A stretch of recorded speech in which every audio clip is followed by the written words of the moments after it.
So I want to say a few things about symbols, signs, and most importantly, I think meaning. These are going to be themes, especially symbols and meaning, that will again be very, very significant to what we do in social psychology. So a symbol is as we've said before, is an object. It's a gesture. It's a word. That represents or takes the place of something else, right? It's something that has shared meaning for two or more people. So because it has shared meaning to two or more people, it can be used to communicate meaning. It can be used to communicate understanding. Uh, these are essentially templates that allow us to organize um, um, and make sense of our experiences. They allow us to derive meaning and structure from the things that we experience. Um, they also make it possible to bring shared meaning to an object or experience, and so the association is there. Now, it's important, and let me see if I can explain this.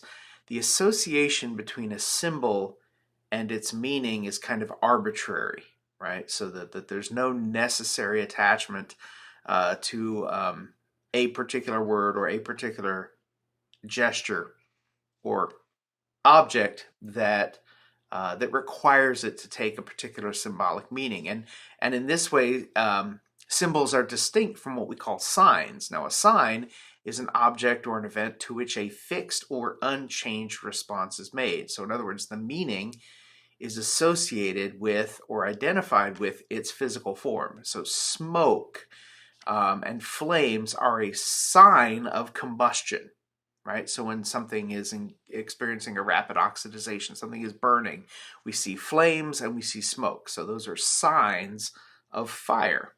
Um, Flames, however, can also be a symbol of something like passion, right? So there's nothing about passion that necessarily connects it to combustion.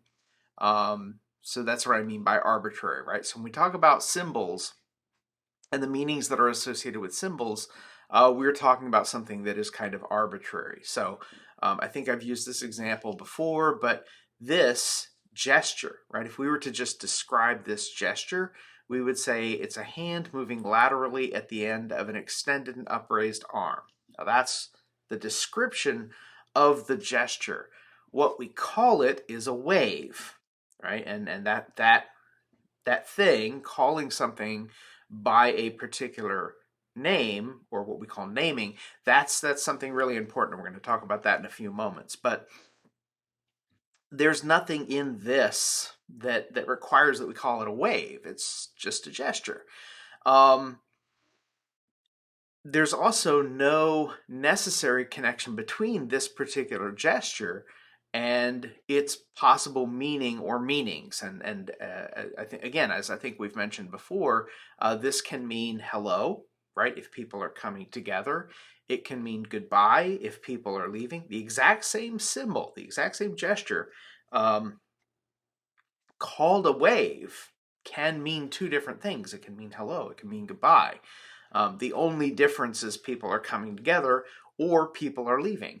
This could also mean, even if everyone's already gathered but not yet ready to leave and you do this, it could mean, hey, pay attention over here, look at me, right? So this gesture can take on any number of meanings. We can continue to assign any number of meanings to that gesture that we'd like.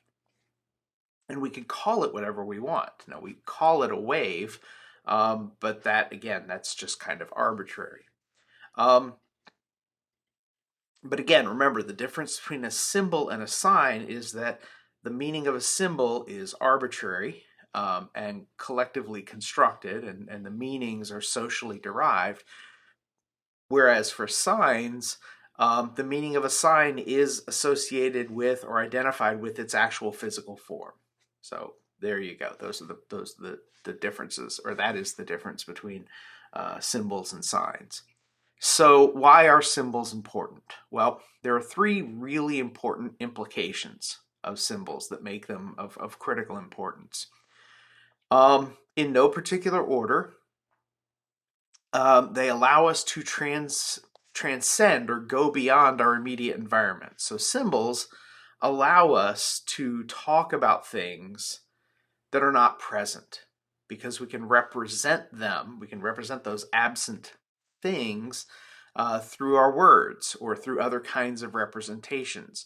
So I could say the word dog, and meanings are formed in your mind as you experience the transmission of that sensory information. As I say a word, what I'm actually doing is I'm creating compressed waves of air that travel through the atmosphere and strike our tympanic membranes inside our ear. And those impulses travel up those nerve endings into our brain, where our brain deciphers that experience into a set of categories and conceptualizations, a set of meanings in which we envision, maybe our pet dog or maybe a four-legged animal with a tail and fur, right? But whatever image forms inside of our head, whatever understanding we arrive at, is a function of having had that experience, right? So the experience is one thing, the meaning that gets attached to it is another.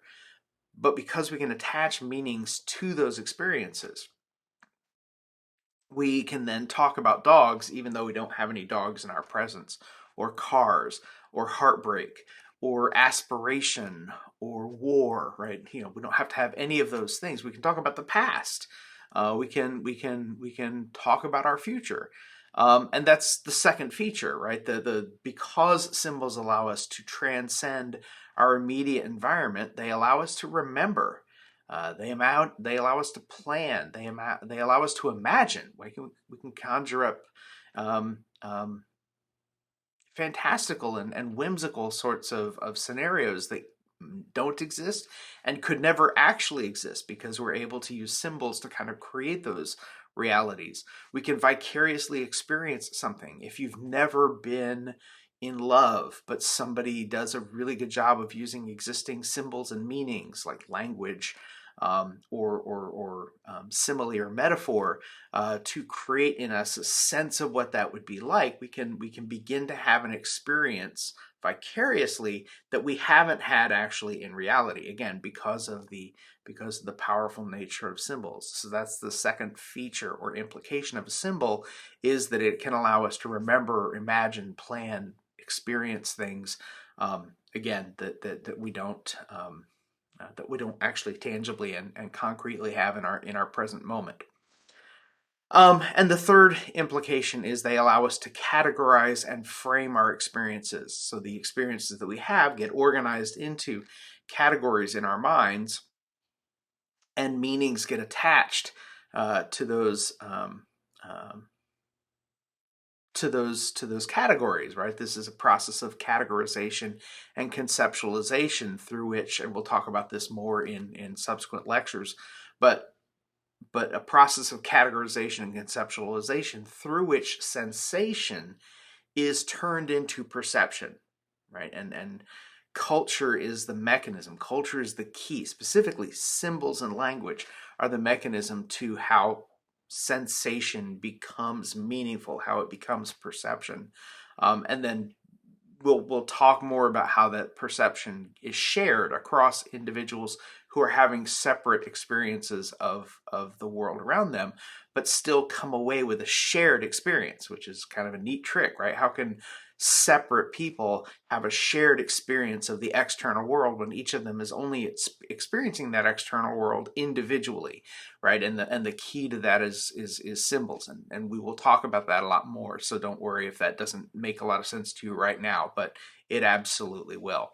And again, this works because symbolic meanings are shared via culture. So in the last lecture, we talked about the importance of culture, and this is kind of one of the things we're getting at, is because people in a society share culture, and a prominent feature of culture is our symbols. Symbols become the mechanism that allow us to have shared meaning and shared experience. So let's talk a little bit about meaning. That's a term that I've dropped into a couple of these explanations, so it's probably not a bad idea to kind of have an idea of what we're getting on about. Meaning has three features. The first is that it is extrinsic. The extrinsic, extrinsic. What that means is it's not, meaning isn't a quality of an item or an object. It's something external to it. So this doesn't have any meaning at all. It's just a hand moving laterally at the end of an extended upraised arm, right? That in and of itself doesn't have any meaning. Whatever meaning it has, we bring to it, right? As people who bear culture. In the United States, I suspect that this doesn't really mean much. Maybe you might think, oh, that means two, or peace. But usually when we do peace, right, the palm is facing outward, right? So this in the United States is a gesture, and people think, well, nobody makes a gesture randomly, so it has to mean something. But the meaning of it isn't clear for people for whom this isn't a meaningful object. But, and you'll pardon the vulgarity, if I did this, everybody would know what that means. But in Britain, this is the equivalent of this, right? So, and lots of societies have a gesture that conveys that meaning. So this or this or right? So every society has some symbol that allows them to communicate that sentiment. The symbol itself is kind of random, right? There's nothing about, this or this or this or this that means anything, right? It's just that we have agreed, or people in other societies have agreed, that that particular gesture has a particular meaning, and thus it can be used that way. So the meaning, right, whatever the meaning of a gesture or an object or a word is, isn't in the gesture or in the object or in the word. It's in the people who are experiencing it, right? So that's the first thing. The second thing is that meaning is not fixed.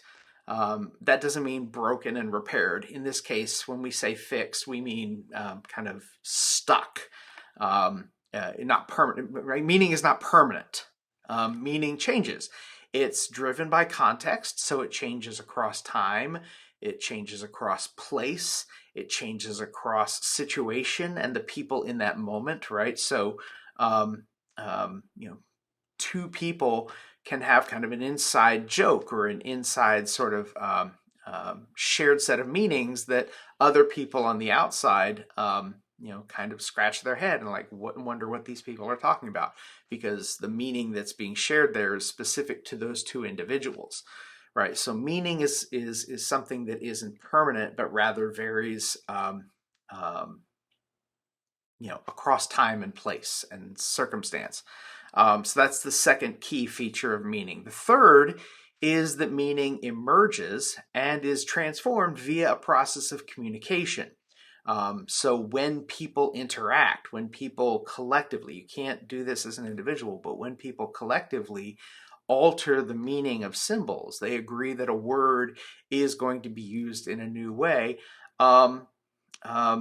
That's how it happens. That's how it emerges. Years ago, I was sharing my research results with a class of students. It was a social psychology class, interestingly enough, and I was describing my research and some of my findings. And one of my students said, "Hey, Professor Gramlich, that sounds really sick."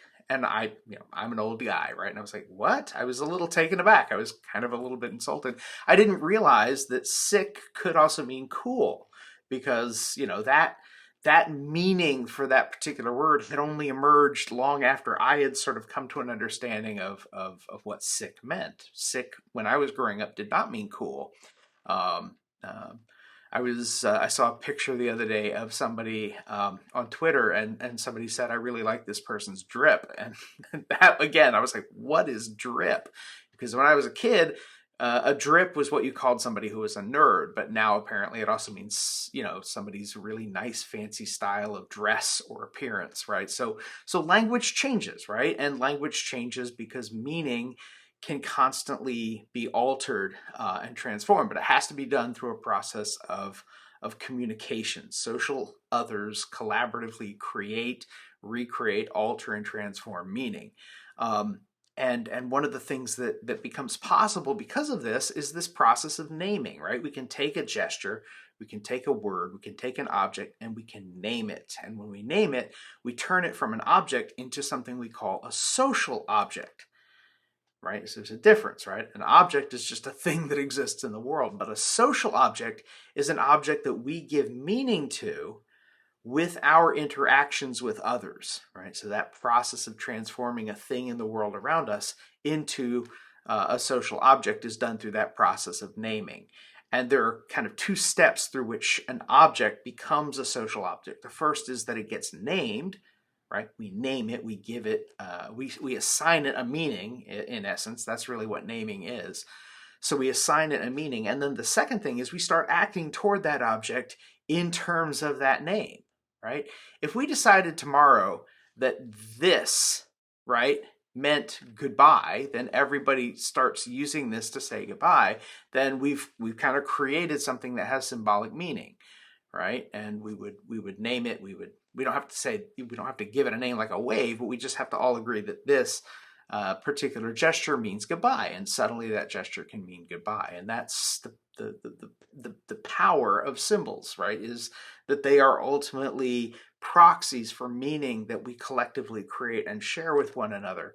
And so long as they are shared, so long as they evoke in the receiver the same thing as was intended by the sender, then they become the foundation for all understanding of shared experience. All shared experience becomes possible through the creation of these and the use of these symbols, and that's what makes them really, really useful and a real fundamentally important thing to understand if at the end of the day we want to understand how society has come to be organized the way it is. So again, we're going to get further into this. It's going to get maybe even somewhat more abstract in places. So, this is one of those places where if you have a lot of questions, that's perfectly normal. That's perfectly okay. As always, I encourage people to reach out with those questions. We can talk about them in class. We can talk about them in Blackboard. But it's really, really important that you feel pretty comfortable and that you have a handle on these concepts, especially these concepts related to symbols and culture. Again, because a lot of what we're going to be doing in the next few weeks sort of hinges on that. So I hope this makes sense. If not, reach out, let me know. And if it does, then that's great. And I will see you next time. Take care.